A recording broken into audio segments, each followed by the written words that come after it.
Os preços caíram no mês de junho. O fenômeno chamado de deflação não ocorria há 11 anos no Brasil. Alimentos, energia elétrica e combustível puxaram o IPCA para baixo, mas o consumidor reclama que ainda não sentiu a diferença no bolso. Professor do curso de Economia da Unesp analisa se a queda da inflação é mesmo um bom indicador para o país. Talentos dos quadrinhos. Você vai conhecer autores que criam aventuras aqui de Bauru.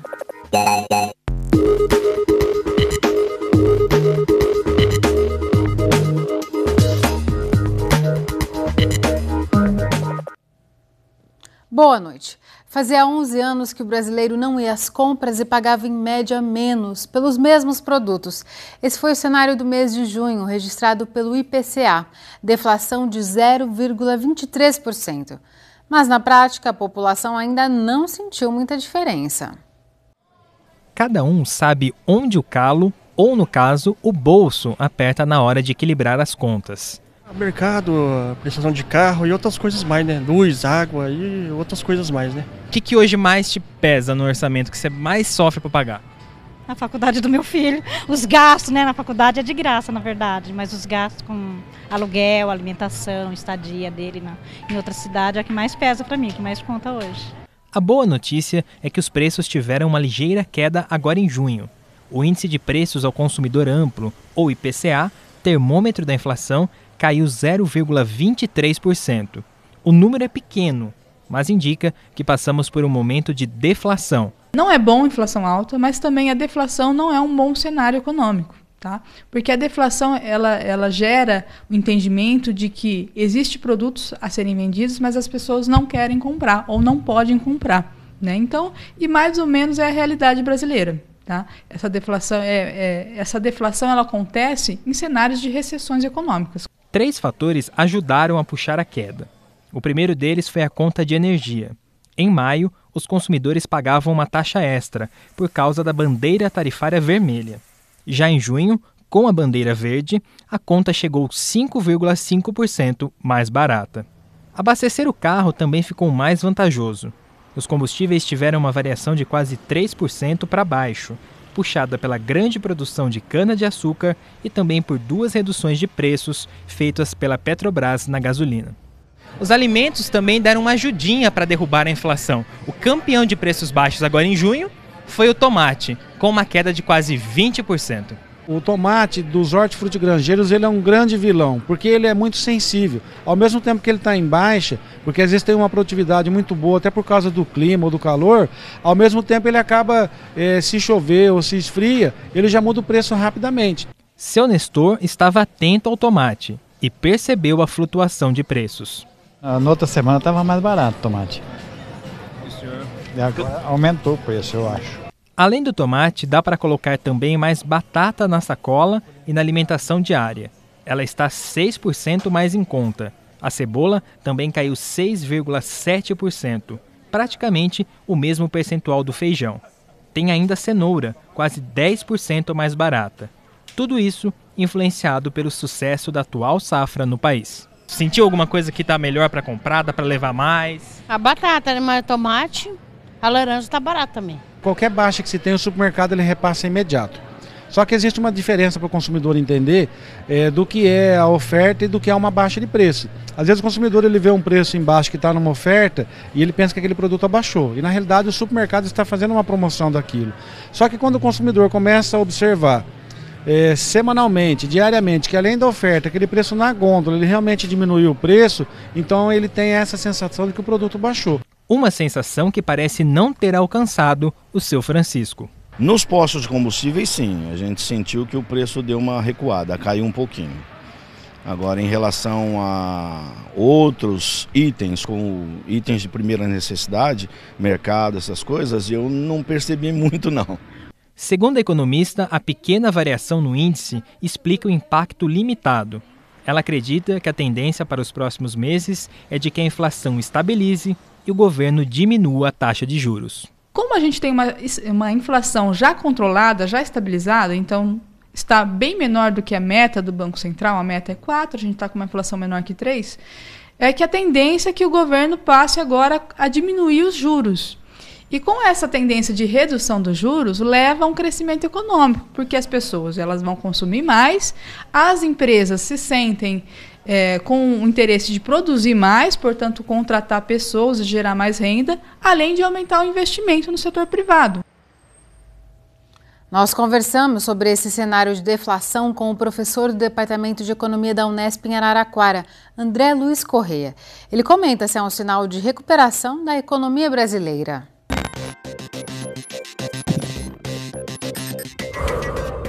Inflação baixa é desejável, o Brasil tem um histórico, né, de conviver com a hiperinflação, os anos 80 até meados dos anos 90, você viveu as voltas com planos e mudanças de moeda, né, e com indexação generalizada, então a economia brasileira tem um histórico de convívio com a inflação alta e todas as dificuldades de planejamento, investimento, decisões de investimento associadas a esse contexto, perda de poder de compra, né. Agora, a questão da deflação, assim, em junho, é um fenômeno, parece-me um fato conjuntural. Sobre as perspectivas de crescimento para o segundo semestre, essas aí ainda não estão um horizonte muito promissor, né? As expectativas ainda não são as mais promissoras.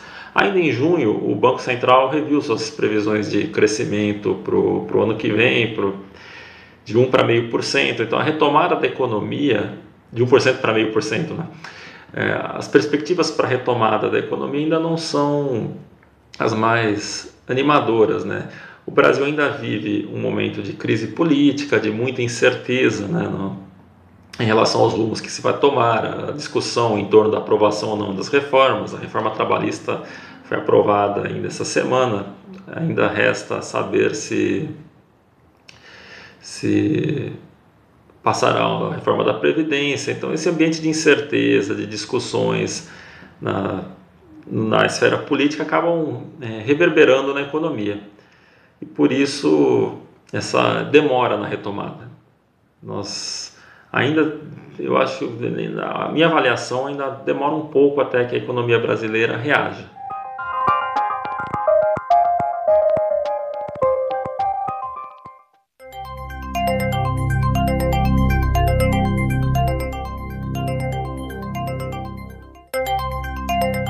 Não tem previsão de chuvas para os próximos dias em nenhum ponto do estado. Em Bauru, a umidade do ar agora é de 44%. A velocidade dos ventos é de 4 km por hora. Hoje, os termômetros variaram entre 13 e 26 graus. Para amanhã, a mínima prevista é de 14 e a máxima, de novo, de 26. Depois do intervalo, a gente fala de histórias em quadrinhos. Você vai saber o que move criadores de aventuras aqui de Bauru. Voltamos num instante só.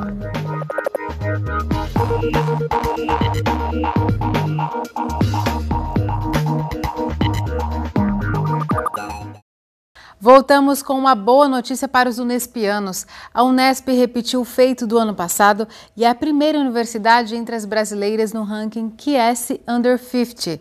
O levantamento leva em consideração as instituições de ensino superior com menos de 50 anos. O ranking é baseado em quesitos como reputação acadêmica e citações em revistas. Na América Latina, a Unesp subiu uma posição e agora ocupa a 3ª colocação. Já em nível mundial, a universidade se manteve entre as 80 melhores colocadas. A tabela com a classificação está disponível no site unesp.tv/rankingqs. A gente muda de assunto agora e fala da paixão pelas histórias em quadrinhos. Nós vamos rever uma reportagem que mostra bauruenses que não se contentaram em ser apenas leitores e foram criar as próprias histórias. Daniel é apaixonado por histórias em quadrinhos. Fã de Maurício de Souza, encontrou na Turma da Mônica inspiração para seguir no caminho da arte. Desde criança, meus pais sempre incentivaram e eu sempre li quadrinhos, como Turma da Mônica, por exemplo. Acho que toda criança aprende lendo Turma da Mônica. E para mim, acho que isso foi a maior inspiração para mim realmente encaminhar para fazer desenho, fazer o que eu faço agora, né? Ilustração e ter entrado no curso de design, inclusive. Na adolescência, Daniel fez um curso de desenho. A experiência foi fundamental para criar os personagens que hoje protagonizam a primeira história em quadrinhos dele. Beabá. Como eu estava naquele momento aprendendo bastante sobre os quadrinhos independentes, autorais que estavam surgindo aqui no Brasil, que eu não sabia que existia, eu acabei mais naquela época mesmo, foi em 2012, 2013, por aí. E aí eu decidi fazer o meu quadrinho, que eu vi que tinha um potencial. Beabá conta a história de Beto, um garoto que gosta de aprender sobre o mundo à sua volta e tem uma curiosidade: descobrir a fonte do Guaraná. Erros e acertos fizeram parte da primeira criação do Daniel, que reconhece a contribuição do curso de design da Unesp nesse processo. Antes era muito na experiência, assim, tipo, eu ia fazendo o desenho e ao mesmo tempo juntando a história, só que eu vi que não é bem assim, né? Eu tenho que...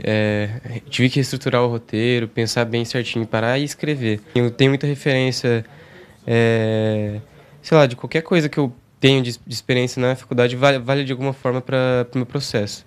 E ele já planeja novas aventuras. Essa HQ, ela dá uma abertura para uma próxima continuação, mas eu quero ver primeiro como é que é a recepção do público e tal. Mas eu gostaria muito de ter essa continuação do Beabá.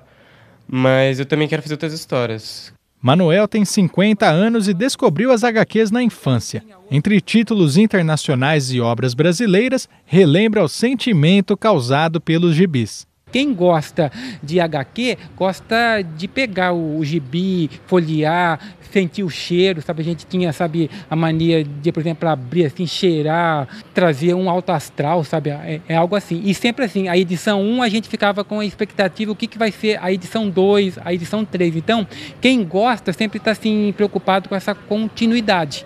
A proprietária deste sebo acompanha o aumento da procura dos clientes por histórias em quadrinhos. A loja precisou se adequar para atender a demanda. No começo a gente abriu, tinha poucas prateleiras de HQ, o forte nosso era livro, mas a demanda foi crescendo, o pessoal foi procurando mais, a gente foi buscando outras fontes, vendendo tanto o usado que a gente já vendia no começo, a gente pegou algumas coisas também recentes. Se a procura é grande, o trabalho nas mesas de criação aumenta. Rafael, que desenha desde a infância, resolveu se especializar na arte de criar HQs. Como a maioria dos artistas, a gente copiava os quadrinhos que nós gostávamos, né? Os personagens favoritos, a gente sempre ia copiando, né? Mas isso de uma forma bem crua, né? Sem conhecimento. Aí depois estudei, trabalhei, me formei e sempre praticando desenho, sempre querendo trabalhar nessa área.